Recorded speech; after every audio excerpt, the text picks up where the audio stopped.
Welcome to this episode of the Voices for Voices TV show and podcast. Thank you for joining on this episode. We thank you for your support and the love that you've given us at the outset of starting this organization to well over 190 episodes today, and we will be hitting a total of at least 300 episodes by the end of 2025. So thank you for trusting us uh, with your time and being able to come to you, whether this is your first episode or whether this is every episode that you've been with us. We can't do it without you. If you could do us a big favor at any point, give us a big thumbs up, like, share.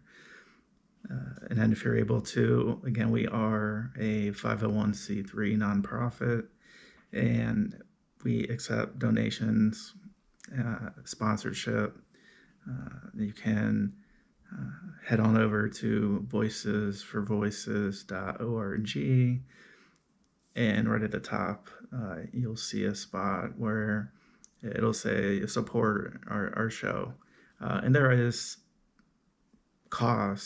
costs, many costs that go into producing this show and putting it together and getting it to the point where it's able to be presented in a manner that gets it to as many platforms, as many people here in North America, Northeast Ohio, and across the world. We're at 52 countries just on the audio side, 550 plus cities across the world. And we couldn't do that without you having that demand for this content. And we bring a variety of content to you and to those who choose to tune in at any given point in time. We have, again, that big goal of helping 3 billion people over the course of my lifetime and beyond. We do from time to time partner up, support other organizations to span our net, to tap into new audiences, as well as having those organizations tap into our audiences and our supporters and donors. So the topic of the show for this particular episode really comes in the form of, well, I'll just call it what it is. It's called a stigma. And a stigma can be around mental health. It can be around anything, really. And for one reason or another, it's like a classification, if you want to think of it that way. People may be for it, may be against it, may have a lot of information, may have very little information about a particular topic. But that's the topic that we're talking about. And you will have seen by now a video that we put out talking about the new administration here in the United States, Trump and his administration, and we fully support everyone in our administration. We want to see our country not just survive; we want to see it thrive. But when we talk about the health side of things, RFK Jr. coming in, as many of the new administration, the new cabinet members, when they come in, they usually want to take a good look at what's been happening. So right? How are things going? Yeah, and really we can think of it almost like a SWOT analysis. S for strength, W for weakness, O for opportunity, and T for threat. So strength and weaknesses are things internally. So internally, what are we doing well, and where are there opportunities where we can grow that we know of internally? Opportunities, how can we get better? Threats, competitors, and we think about country, uh, other countries, other governments, other militaries can be thought of in that respect from a competitor side of thing or a threat. And and so when we look at RFK in the health side of things, we agree as an organization. Again, we want to be as healthy as possible. We want everybody to have the same opportunity to have that longevity in life, to live as long as humanly possible, and have the years lived be years that are like being in a vegetative state where we're not able to move around very well. Yeah, we're able to be active as a way to think about that. So RFK comes in and he's looking at a lot of things. He's looking at vaccines. He's looking at red dye. I think it's already been banned, so that should be coming out of foods here in the United States, which I believe that is something that should have happened a while ago, but that's water under the bridge at this point. And then there is the let's say like the medication side of things, right? The pharmaceuticals.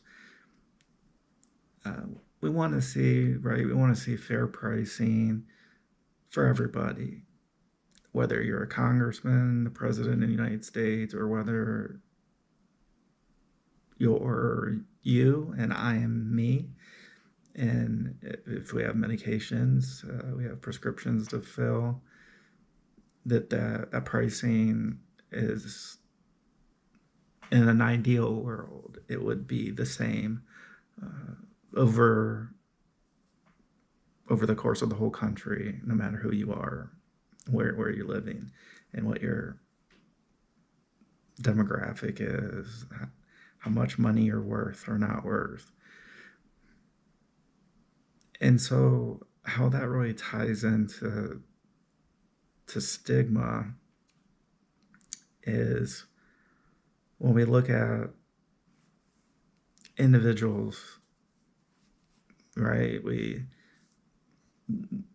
have preconceived notions, maybe by the way we were brought up or things that we've learned. And so we feel a certain way for a certain reason or reasons. And that's okay. And that's real human nature. But as an individual who is a consumer of mental health, mental illness, pharmaceuticals, as somebody who takes them morning, noon, night, the part where we're looking at is we don't want to be in a position where if an individual has been diagnosed in a certain way and a prescription has been offered as a way to cope and help the situation, and if that individual wants to go down that road, that we believe that they should be able to. And we also believe that if the individual doesn't want to do that, that they should have that right. and not to be judged on that, not to be given different pricing or treated differently than somebody that is a consumer of the medication. And so I think the stigma really comes in when we're looking at who's taking mental health medication and who's not. And the easy thing to do is to lump everybody together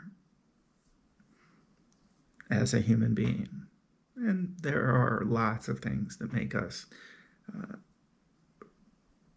very, very similar. And there are things that may make us a little bit different. And so the chemistry of our brain, the makeup, dopamine, and all these different chemicals that are running through our body.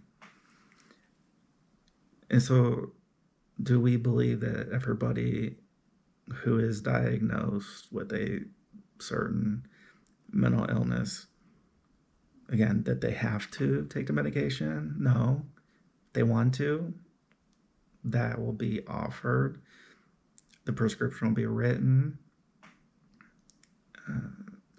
And if they don't want to do that, then that's okay. Where I am personally, I am since 2017 in November, again, been on medications, mental health, mental illness medications, day in and day out from November 2017.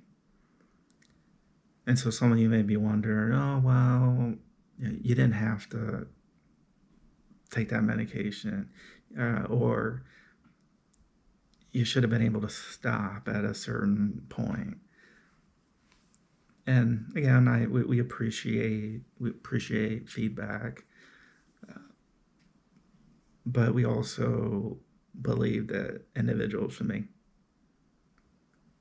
mental health wise that choice of, do we want to go ahead with the medication and don't we? And at my lowest in 2017, in November 2017, I don't know how close I was to death. And I don't say that lightly, as in, oh, wow, yeah, look at me.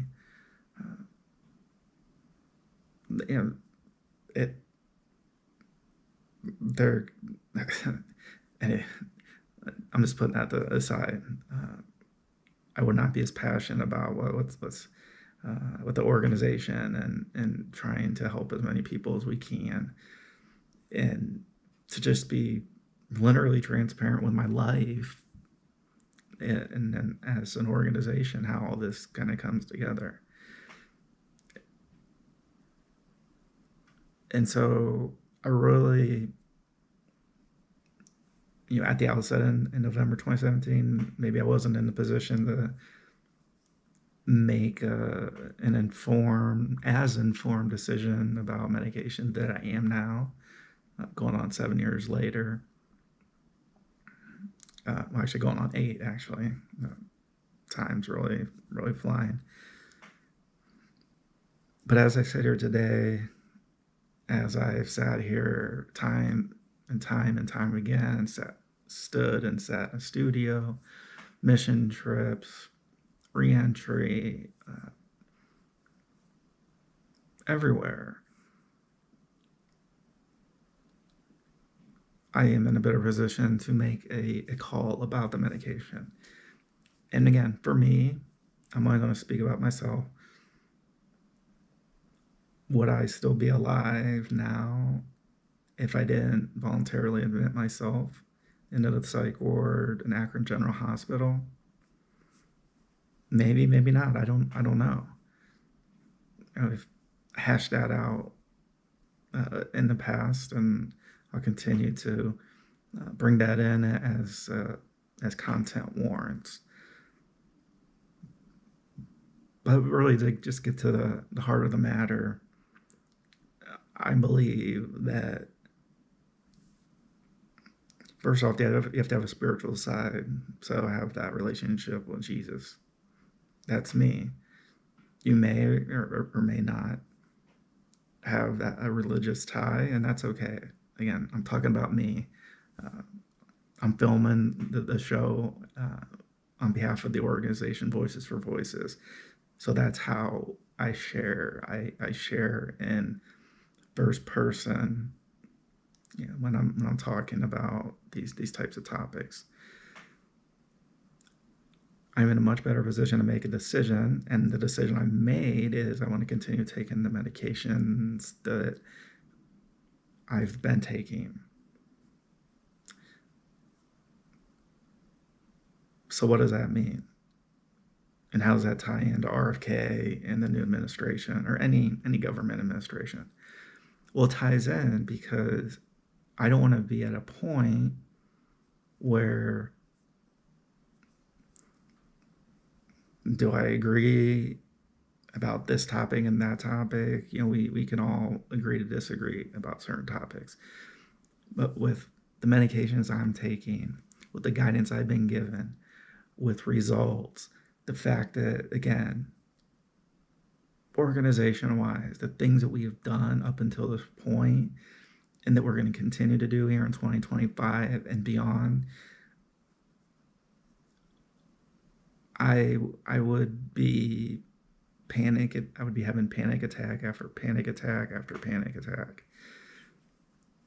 Be like, oh man, can't do this. No, how am I going to do that? As I come to you in this episode, I come as in peace as one can be. Yeah, right. Nobody is perfect. If you think you're perfect, you're not. There was a lot of time where I thought I was perfect. I thought that I could solve all my problems, and I couldn't. So that's that.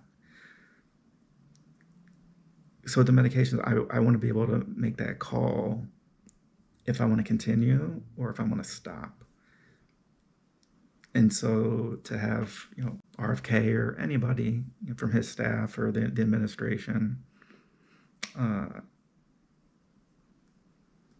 have some sort of mandate where these medications, the ones specific to me and maybe specific to you or somebody that or maybe you're studying in the field and you're hearing names of medications, generics and name brands, etc. Because I don't want to be in a position where the medications aren't available. And that's the true heart of the discussion I want to talk about here in this episode. Nobody wants to be in a position where they have two choices. One's bad and the other one's worse. You want to, as much as possible, as healthy as possible, as ethically, as legal as possible. We want to be able to go through and make those decisions. And so we really want to be able to continue that under this administration. And again, I've with the video put out a little bit on this matter prior to this episode coming out. I've made the invitation that I'd be more than willing to come speak with Congress, come speak with President Trump, RFK Jr., have congressional testimony, and talk about my experiences. And again, not just as somebody who's the head of an organization, somebody who is living day to day with with these conditions. And we want to be able to have that opportunity to continue, not continue, when it comes to that. My life is I say I'm at peace after the nerves of getting ready to film, as I'm now in the filming, inside the episode. I'm at peace with what I'm talking about, because what I'm talking about is my real life. And when you're talking about your real life, that should put you a little bit at peace, because you're the expert on you. I'm the expert on me, and that's the way things go. So we don't want a stigma to be extended, or which would mean that mental health meds would not be made available, or only certain ones, based off of what a government would say. And so that would continue that stigma of, what my feeling would be is like, oh, well, here's just another hoop I got to jump through, another hurdle I have to pass over. And I do that every day, and you may do it every day. And that's where the stigma comes in, where we are as raw can be for content. You can find a whole lot about my life.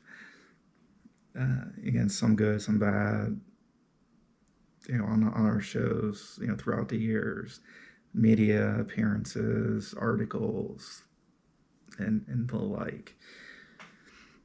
And I do realize I say words over and over again. I say like sometimes. I roll my eyes in a certain way, but that's just me. I can't help it. That's just how I speak. And again, everybody can have their opinion, but I'm not going to judge you on anything, because I'm in no position to speak. I don't have particular magic powers or superhuman powers to do that. Only God can do that, and so I do realize that with as many episodes and as much public speaking, and many times of episodes, it's just how it is. And so that's another part of what brings us to you in a raw form. And we're not sugarcoating anything. We're talking about topics as they are at the time of filming. And the stigma is out there. It's still out there.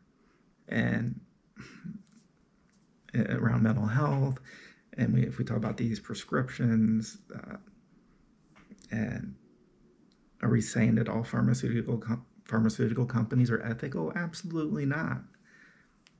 Whenever there's a person running something, there are going to be mistakes to be made. And so, no, we're not lobbying, we're not being paid by a pharmaceutical company to say these things. I'm talking purely on my experience with myself and where I'm at. And that's where that stands. And so, yeah, the stigma is still out there, mental health wise, and I really hope that RFK and the powers that be, in this instance, because it impacts me and probably impacts you or somebody and some people we don't know about. So we're not alone. There's other people at the same table as us, whether it's similar or a little bit different. And I learned that in 2017 that I'm not alone. You're not alone. So do what you need to do to continue on. And that's what I'm going to continue on, and our organization is going to continue on. And then lastly, how that stigma really comes into play. We actually, we're going to come back with a kind of a second half, second part of this stigma conversation, because I don't want to rush going through the next aspect I want to cover, because there's a couple of tiers and levels to it that I'm going to give justice to those. I don't want to just gloss over. I think it's time to continue that stigma conversation. Again, we make ourselves available, to DC, wherever we need to be. We do it remotely to share our experience. And as a grassroots mental health, addiction, recovery, reentry organization, we want to just help people. That's what we want to do. And that's really where all this stems from, where it stems from my heart and mind. And my thought is that's probably why you have stuck with us as long as you have, and that we're continuing to see explosive growth across the nation, across the world. Audio, video, TV. We're just grateful to be in this position to come to you. So I'm looking at a camera, and it's just in a little bit of a way crazy that the camera I'm looking into is really going to branch out to households, apartments, condos, governments, militaries, all across the world. This kind of blows my mind to have that opportunity, and it really shows, I guess, the gravity of the content that we're talking about, that it's that important, that we want to share with you. So we have a catalog of episodes. If you're tuning in for the first time, welcome. Voicesforvoices.org. If you're able to make a monetary donation, support the show, comes up right there after you go to voicesforvoices.org. Or if you're on Venmo, Voices for Voices, you can make a fully tax-free donation, as we are a 501c3. Voices for Voices. So thank you for hanging with us this episode. We'll be coming back to continue this conversation. The episode might not be numbered right after this episode. So if this is episode 195, the stigma, kind of the second half, might not be the very next number, because we're coming with a lot of content. We're coming with a lot of content, a lot of good stuff. So just make sure that you're taking a look at those descriptions and those titles if you're going through. Best thing you can do is just download them all. That way you're able to scroll through the episodes. That's what I do with my favorite podcast, TV shows. So until next time, please be a voice for you or somebody in need.